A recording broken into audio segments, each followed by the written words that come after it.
ఈరోజు పెసరపప్పు, తొక్క పెసరపప్పు పోటాడు చేస్తాం. దానికి ఇలాగే పెద్ద పెద్దగా కట్ చేసుకోవాలి.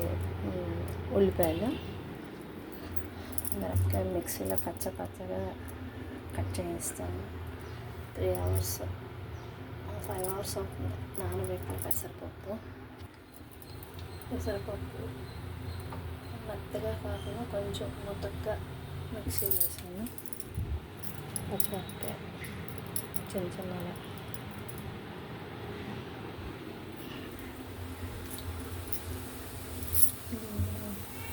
మూకుడు పెట్టి ఆయిల్ వేస్తాను.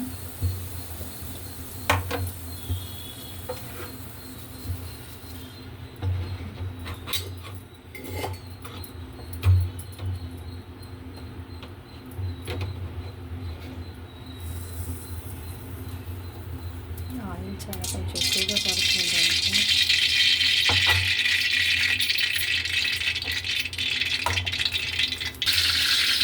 ఆవాలు బాగా వేగుతున్నాయి.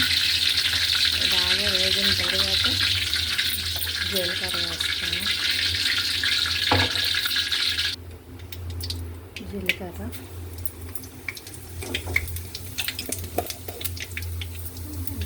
ఫాస్ట్గా వేగిపోతుంది.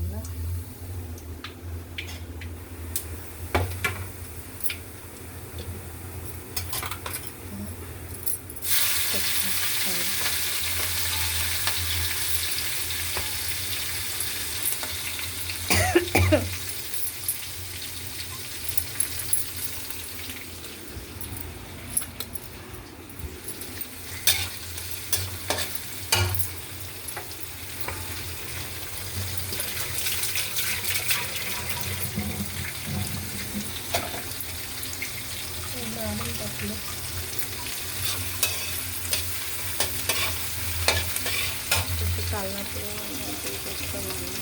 నాకు డైలీ అలవాట్లేదు.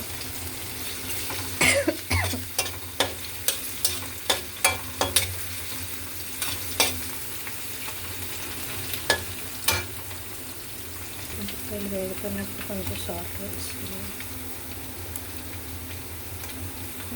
ఆనియన్స్ మీద కొంచెం సాల్ట్ సరిపోతుంది అనిపిస్తుంది.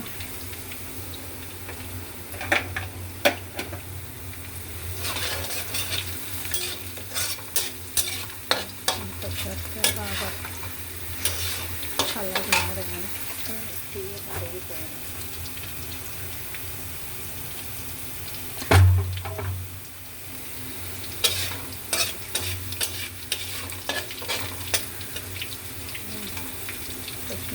కొంచెం వైట్గా వచ్చినప్పుడు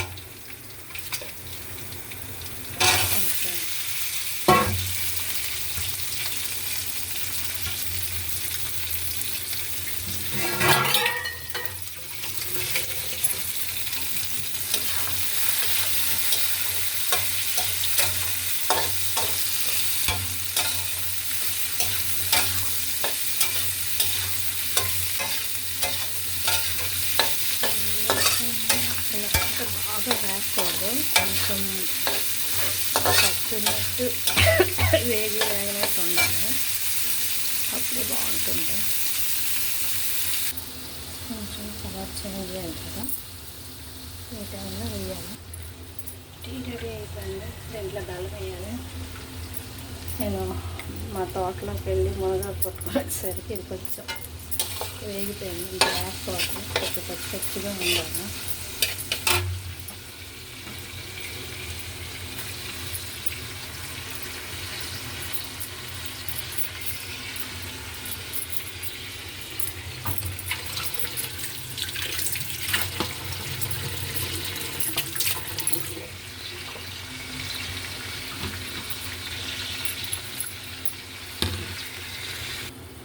మునగా కొంచెం కలర్ మారింది.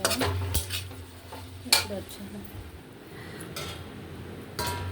తయారు చేసిన ఇది వేసేసి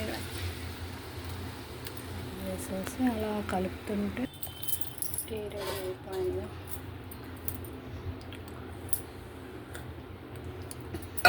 టీ తాగుతూ దీని పని పెడతాను. కలర్ కావాలంటే లైట్గా పసుపు వేసుకోవచ్చు.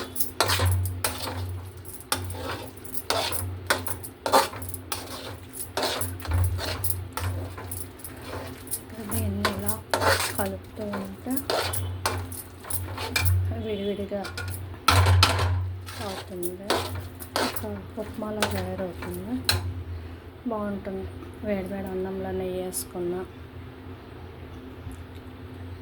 చారన్నంతో కానీ తరవణన్నంతో కానీ, ఏమీ లేదు డైరెక్ట్గా టిఫిన్లో కూడా చేయవచ్చు. దాన్ని పెరుగులో తింటే బాగుంటుంది. ఇంకా దీన్ని కలపడమే అలా విడివిడిగా అయిన వరకు. ఇలా పొడిగా అయిపోయింది. ఇంకా అంత రోస్ట్గా అంటే అంత రోస్ట్ వేసుకోవచ్చు, కానీ అంత రోస్ట్ టేస్ట్ ఉండదు. Okay, thank you. లైక్ చేయండి, షేర్ చేయండి, సబ్స్క్రైబ్ చేయండి.